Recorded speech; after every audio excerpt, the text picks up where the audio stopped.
প্রিয় নির্বাচক মণ্ডলী এবং আমাদের রাজ্যের সুধী ভাই বোনেরা, সবাইকে নমস্কার, খোলমখা, শুভ সন্ধ্যা। আমাদের রাজ্যের বিধানসভা নির্বাচন হয়ে গেছে গত 16 তারিখে।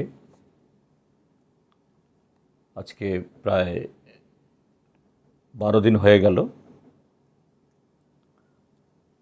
আগামী পরশুদিন 2রা মার্চ ভোট গণনা হবে। শুধু আমাদের রাজ্যের মানুষ না, সারা দেশের মানুষ উদ্গ্রীব এই রাজ্যের মানুষের রায় জানার জন্য। কিন্তু এই মুহূর্তে কিছু ঘটনা, এটা নিয়ে এই ফেসবুক লাইভে আমি আসতে বাধ্য হয়েছি। সেটা হলো যে আমাদের দেশে বিগত প্রায় 1.5-2 দশক ধরে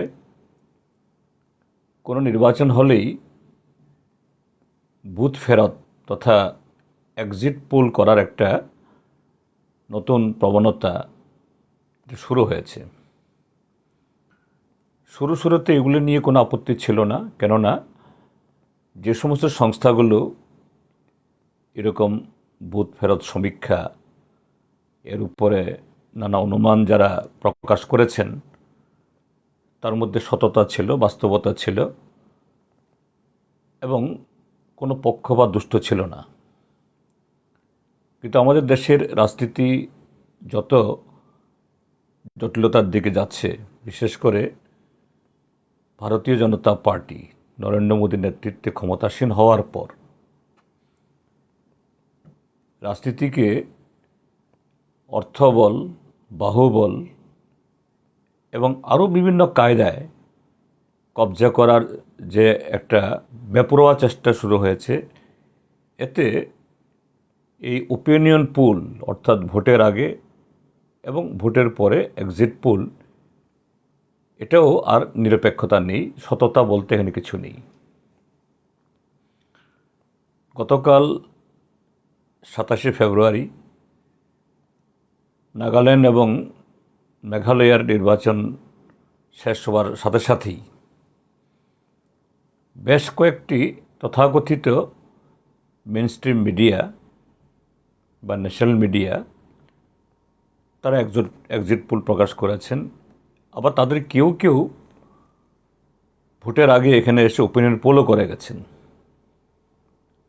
আবার গতকালই কাকতালীয়ভাবে নিয়ম ভঙ্গ করে নির্বাচন কমিশনের প্রদত্ত যে টাইমলাইন, অর্থাৎ সেই সময়ের আগে এরকম কোনো যে নির্বাচনী ফলাফল নিয়ে কোনো সমীক্ষা প্রকাশ করা যাবে না, এটাও হয়েছে আমাদের রাজ্যে।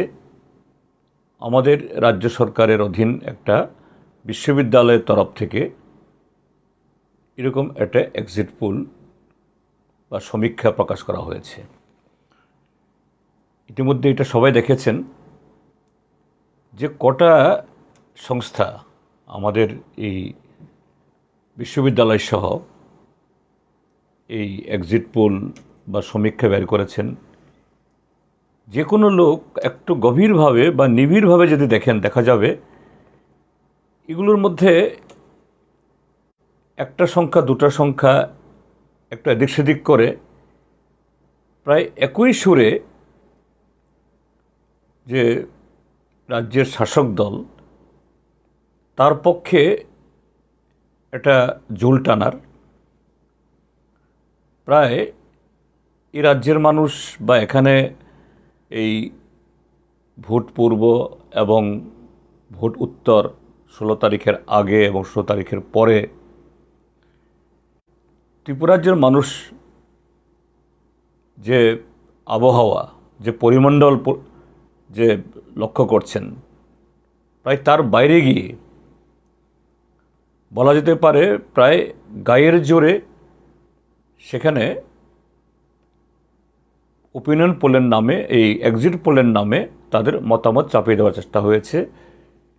যে ভারতীয় জনতা পার্টি 2018 ইংরেজিতে তখন প্রবল মোদি হাওয়া, একটা 25 বছরের বামপন্থী ফ্রন্ট সরকার থাকার পর একটা প্রতিষ্ঠান বিরোধী একটা হাওয়ার মধ্যেও যত সংখ্যক সিটে বিজেপি জিততে পারেননি, তার চেয়ে অনেক বেশি সিটে তারা জিতবেন। কিন্তু আসল ঘটনা কি? এই ত্রিপুরার মানুষ এবার দেখেছেন যে যদিও এটা একটা রাজ্যের ভোট, 5 বছর শেষে একটা নির্বাচন, কিন্তু এই নির্বাচনটা ঘটনার প্রেক্ষিতে যেন একটা সর্বভারতীয় একটা রাজনৈতিক কেন্দ্রবিন্দু হয়ে দাঁড়িয়েছিল। ত্রিপুরার যে নির্বাচন বা তার আগামী ফলাফল, এটা যেন যে আগামী ভবিষ্যৎ ভারতের রাজনীতি কোন দিকে যাবে তার একটা দিক নির্দেশ করার বা তার একটা গুরুত্বপূর্ণ সন্ধিক্ষণ, বা যে আমাদের দেশের সংবিধান, গণতন্ত্র, এই 7.5 দশক বাদে আমাদের দেশের স্বাধীনতার, তা আগামী দিন আরও বেশি গরিমা নিয়ে, আরও বেশি জনগণের প্রতি দায়বদ্ধতা নিয়ে এই গণতন্ত্র এবং সংবিধান ভূমিকা নিতে পারবে কি না, না সম্পূর্ণ এটা পঙ্গু হয়ে যাবে, এটা একটা রাজনৈতিক দলের হাতে জনগণকে, দেশকে, দেশের সম্পদকে লুট করার একটা হাতিয়ারে পরিণত হবে, প্রায় এই জ্যোতিচিহ্নে এসে দাঁড়িয়েছে। এবং এই ঘটনা রাজনৈতিক দলগুলো তারা যে ইস্যু বা যে কর্মসূচি তারা নির্ণয় করেন তার বাইরে গিয়ে অভূতপূর্বভাবে ত্রিপুরা যে জনগণ এবার এই নির্বাচনের সামনে নিয়ে এসছে, একটা মূল প্রশ্ন, সেটা হলো যে গণতন্ত্র রক্ষার, আইনের শাসন ফিরিয়ে আনার, স্তব্ধ উন্নয়ন এটাকে আবার পুনঃচালু করার, বাক স্বাধীনতা, এটা যেন মানুষ আবার এই অবরুদ্ধ অবস্থা থেকে বেরিয়ে এসে স্বাধীনভাবে কথা বলতে পারে, তার চ্যালেঞ্জ হিসাবে। আর এই মুখ্যম প্রশ্নে সেখানে একটা পক্ষে হলো বামপন্থীরা এবং সমস্ত গণতান্ত্রিক এবং ধর্মনিরপেক্ষ শক্তি, যার নেতৃত্ব দিচ্ছে সিপিআইএম, আর অন্যদিকে হলো ভারতীয় জনতা পার্টি এবং তার শরিক আইপিএফটি, যারা গত 5টা বছর গণতন্ত্র নিধনের মাধ্যমে, বাক স্বাধীনতা হরণের মাধ্যমে, রাজ্যে খুন, সন্ত্রাস এবং সমস্ত ক্ষেত্রেতে জীবনের রন্ধ্রে রন্ধ্রে দুর্নীতি, অনিয়ম, একদলীয় শাসন তথা স্বৈরাচারী ব্যবস্থা কায়েমের একটা কি বলে নজিরবিহীন যে এই ত্রিপুরা রাজ্যের মানুষের সামনে একটা বিভৎস দিনগুলো উপস্থিত করার মধ্য দিয়ে, এবং সেই জায়গাতে এই রাজ্যের মানুষ লক্ষ্য করেছেন শাসক দলের তাদের নির্বাচনের প্রস্তুতি ছিল গত 5 বছর, তারা যেরকমভাবে লোকসভা, ত্রিস্তর পঞ্চায়েত, তারপর নগর পঞ্চায়েতগুলো এবং সর্বশেষ ত্রিপুরা বিধানসভার 4টা বিধানসভা কেন্দ্রে প্রহসনাত্মক ভোট করে, অর্থাৎ রিগিং করে, মানুষকে ভোট কেন্দ্রে যেতে না দিয়ে, মনোনয়নপত্র দাখিল করতে না দিয়ে, প্রকাশ্য দিবালোকে যে সন্ত্রাসের অমাবস্যা নামিয়ে নিয়ে এসে একটা ছাপ্পা ভোটের রাজনীতি, ছাপ্পা ভোটের সংস্কৃতি কায়েম করেছিল। শাসক দল যেহেতু জনবিচ্ছিন্ন,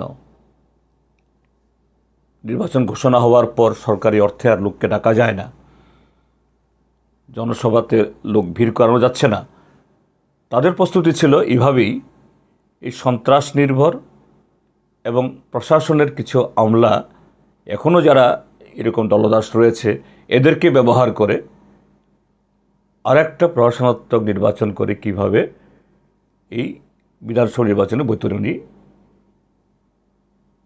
পার হওয়া যায় সে চেষ্টা। শুরুতে নির্বাচক মণ্ডলী ত্রিপুরা জনগণের কাছে যে শাসক দলের এই প্রস্তুতি দেখে একটা ভয় ছিল, আশঙ্কা ছিল।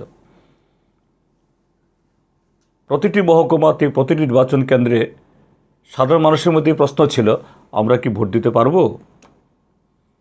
শান্তিপূর্ণ ভোট হবে? যেন ভোট দেওয়াটাই যেন একটা চ্যালেঞ্জ। অন্যদিক থেকে গণতন্ত্রের, শান্তির এবং উন্নয়নের জোট,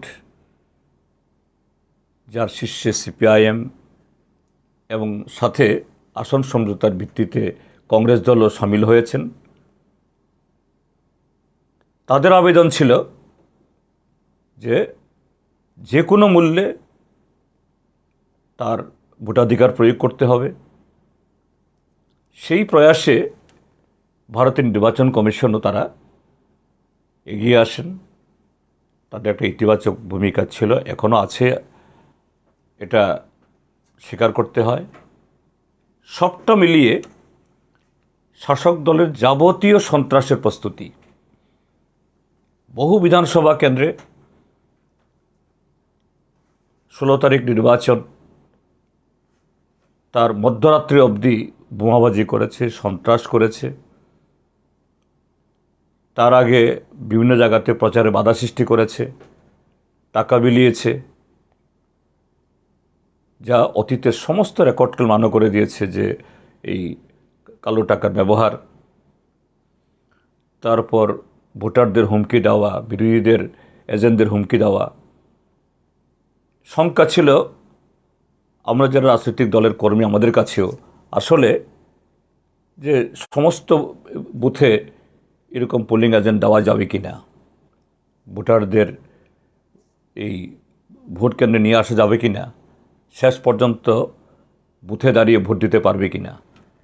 কিন্তু মানুষের ঐক্য, মানুষ যখন সিদ্ধান্ত গ্রহণ করে, পৃথিবীতে এরকম পরাক্রম কোনো শক্তিরই তাকে তার সে লক্ষ্য থেকে বিচ্যুত করতে পারে। ত্রিপুরা রাজ্যের মানুষ 90% বেশি ভোট দিয়ে তার ঐতিহ্য এটা পুনরুদ্ধার করেছেন। এবং সে 16 তারিখের পর থেকে সারা ত্রিপুরা রাজ্যের মধ্যে আসন্ন মুক্তির একটা আকাঙ্ক্ষা, একটা উচ্ছ্বাস, একটা উন্মেষ সর্বত্র দেখা যাচ্ছে। যারা গণতন্ত্রের পক্ষে, শান্তির পক্ষে, উন্নয়ন পক্ষে যে শক্তি, যারা বৃহত্তর মেজরিটি, আর অন্যদিকে এই গণতন্ত্র বিরোধী শিবির, বিজেপি, সন্ত্রাসকে ভর করে যারা চেয়েছিল ফিরতে, নদীর এপার যখন ঘরে আরেক পার ভাঙবে, হতাশার অন্ধকারে নিমজ্জিত হয়ে যাচ্ছিল। এবং সর্বত্র তাদের নেতা কর্মীদের হাঁটা চলা, কথাবার্তা বলা, এটা অদ্ভুতভাবে বন্ধ হয়ে গেছিল। তো এই জায়গায় ত্রিপুরার যে সচেতন মানুষই মনে করেছেন যে শাসক দল যারা গত 5টি বছর এভাবে জনমতকে গায়ের জোরে দাবিয়ে দিয়ে এত স্বৈরাচারী করেছে, ত্রিপুরাটাকে প্রায় সম্পূর্ণ লুট করেছে, তারা কি নতুন ষড়যন্ত্র করবে না?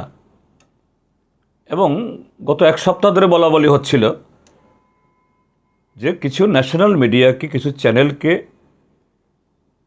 বহু কোটি টাকা দিয়ে 27 তারিখ যেদিন এক্সিট পোল সরকারিভাবে প্রকাশ করার সুযোগ হবে, সেদিন আবার জনমতকে বিষিয়ে তোলার জন্য, জনমনকে। এবং আরেক দিক থেকে এই যে শাসক দলের মধ্যে যে মানসিকভাবে ভেঙে পড়া শিবির, এটাকে চাঙ্গা করার জন্য তারা সেরকমভাবে এক্সিট পোল আনবে। তবে তার মধ্যে একটা বলা যেতে পারে, ভোটের আগে শাসক দলের নেতারা বলছিল 60-60 পাবে, 60-55 পাবে। এটা করতে সাহস করেনি, এটাও একটা আশ্চর্যের ব্যাপার, কেন এটা করলো না। কিন্তু এমনভাবে এই এক্সিট পোল প্রকাশিত হলো যেন যে ভোটারদের যে এই অদম্য ইচ্ছা, ধনুর্ভঙ্গ পণ করে সমস্ত সন্ত্রাসকে মোকাবেলা করে ভোট দেওয়া, ভোর 4টা থেকে লাইন ধরে হাজার হাজার মানুষের সারা ত্রিপুরা রাজ্যের মধ্যে ভোট দেয়া, গত 5টা বছর যে ভোট দিতে না পারার এই যে ব্যথা, এ থেকে তার যে এই প্রতিজ্ঞাবদ্ধ যে অবস্থায় ভোট দেওয়ার চেষ্টা, এক্সিট পোলে সাধারণত তাই প্রকাশ হওয়ার কথা। অর্থাৎ যা জনমনের মধ্যে স্বাভাবিকভাবে স্বতঃস্ফূর্তভাবে 16 তারিখে দেখা গেছে, এই এক্সিট পোল তার বিপরীত। তো এই ঘটনাগুলি পরিষ্কার, আসলে ভারতীয় জনতা পার্টি ভয় পেয়েছে এবং অবধারিত তাদের যে পরাজয়, একে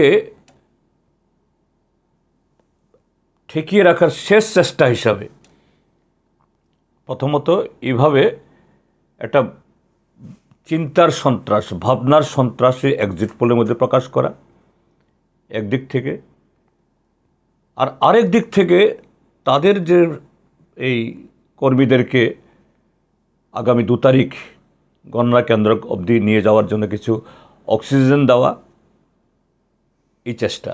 এই জায়গায় আমার আপিল থাকবে গণতন্ত্র এবং শান্তির শিবিরের সমস্ত সৈনিকদের কাছে, অধিকার রক্ষার, মানুষ যে তার ভোট দিয়েছেন একে বন্ডল করার যে কোনো চেষ্টাকে প্রতিহত করার, এটা আমাদের নৈতিক অধিকার, সাংবিধানিক অধিকার। কাজেই আগামী 2রা মার্চ যারা গণনা কেন্দ্রে বিভিন্ন রাজনৈতিক দলের কাউন্টিং এজেন্ট হিসেবে যাবেন, ভেতরে আমরা জানি না শাসক দল সেখানে কোনো ষড়যন্ত্র করছে কিনা, নাও হতে পারে। প্রশাসন তথা নির্বাচন কমিশন তারা বলেছেন তারা নিশ্চিত নিরাপত্তা দেবেন এবং সুষ্ঠুভাবে এই গণনা যাতে সম্পন্ন হয় তার যাবতীয় ব্যবস্থা করবেন, আমরা সে আস্থা রাখব। কিন্তু যারা এই গণতান্ত্রিক শক্তির প্রতিনিধি যারা যাবেন, তারা যেন একেবারে সুষ্ঠুভাবে গণনা শেষ না হওয়া অবধি গণনা কেন্দ্রের ভেতরে তাদের সে ভূমিকা তারা পালন করেন। তাদের মনে রাখতে হবে তারা ত্রিপুরা রাজ্যের 40 লক্ষ মানুষের প্রতিনিধি হয়ে যাচ্ছেন। জনগণের কাছে আমার আবেদন থাকবে, যারা গণতন্ত্রের পক্ষে, শান্তির পক্ষে, ইতিমধ্যেই আমরা বামফ্রন্ট এবং কংগ্রেস দলের তরফ থেকে আহ্বান জানানো হয়েছে 21টি গণনা কেন্দ্রে এই ভোট গণনা হবে 2 তারিখ সকাল 8টা থেকে যেন জমায়েত হয়, কেননা জনগণের শেষ কথা, জনগণের শেষ কথা বলে। ষড়যন্ত্রকারী কোন বেশে কিভাবে আসবে আমরা জানি না, কিন্তু মানুষ যেখানে সংঘবদ্ধ, মানুষ যেখানে বেশি বেশি পরিমাণ আসবে, সেখানে ষড়যন্ত্রকারী তার চেহারা, তার কৌশল যাই হোক, জনগণের কলরবে এটা ব্যর্থ হতে বাধ্য। তৃতীয় আমার আবেদন থাকবে, অবশ্যই যদি সত্যিকারের যদি এই বুথ ফেরত সমীক্ষা হয় বা এক্সিট পোল হয়, এটা 16 তারিখের পর হাটে, বাজারে, বাসে, ট্রেনে অফিস কাছারিতে মানুষের কাছে বলা বলি যে না, এবার পরিবর্তন হচ্ছেই,